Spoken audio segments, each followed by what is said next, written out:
Hello friends, hi. இன்னைக்கு நம்ம புட்டு வாழைக்காய் எப்படி செய்கிறதுன்னு பார்க்கலாம்.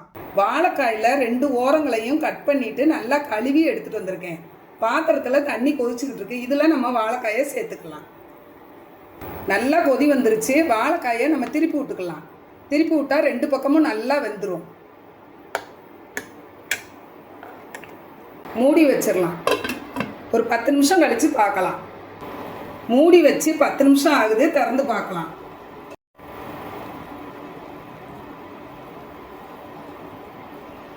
வெந்துருச்சு. அடுப்பை ஆஃப் பண்ணிடலாம். 3/4 பதம் வேக வைக்கணும். அதிகமாக வேக வைக்கக்கூடாது. நம்ம ஒரு தட்டுக்கு மாற்றிக்கலாம்.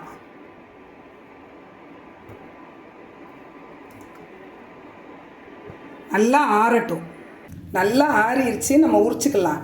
கத்தியை வச்சு இந்த மாதிரி கீறிட்டு உரிச்சனா அப்படியே வந்துடும்.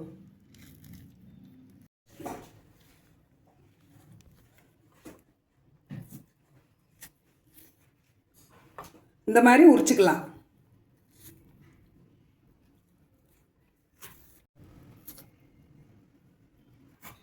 எல்லா வாழைக்காயும் தோல் உரிச்சாச்சு. இப்போ நம்ம கேரட் துருவுறதுல துருவிக்கலாம். இந்த மாதிரி துருவிக்கிடணும்.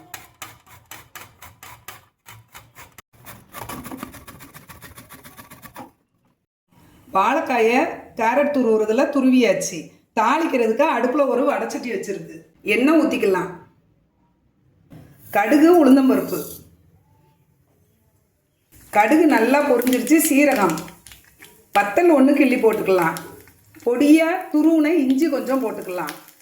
ஒரு வெள்ளைப்பூடு தட்டினதை சேர்த்துக்கலாம். ஒரு நறுக்குன பச்சை மிளகாய், நறுக்குன சின்ன வெங்காயம் சேர்த்துக்கலாம். கருவேப்பிலை கொஞ்சம் போட்டுக்கலாம். அடுப்பை சிம்மில் வச்சு வெங்காயத்தை நல்லா வதக்கிக்கலாம். வெங்காயம் வதங்கிக்கிட்டு இருக்கு. இப்போ நம்ம துருவின வாழைக்காயில் இந்த மாதிரி உப்பை போட்டு நல்லா கலந்துக்கலாம். இப்படி செஞ்சிங்கன்னா எல்லா இடத்துலையும் உப்பு நல்லா பிடிக்கும்.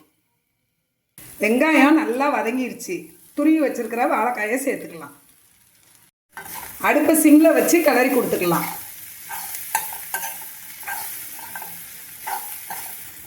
நல்லா கிளறியாச்சு. இப்போ நம்ம தேங்காய் பூ சேர்த்துக்கலாம். தேங்காய் பூ போட்டு நல்லா கிளறி கொடுத்துக்கலாம். அடுப்பை ஆஃப் பண்ணிடலாம். சிம்பிள் அண்ட் டேஸ்டியாக புட்டு வாழைக்காய் எப்படி செய்கிறதுன்னு பார்த்தோம். சுவையான புட்டு வாழைக்காய் ரெடி. Thank you friends.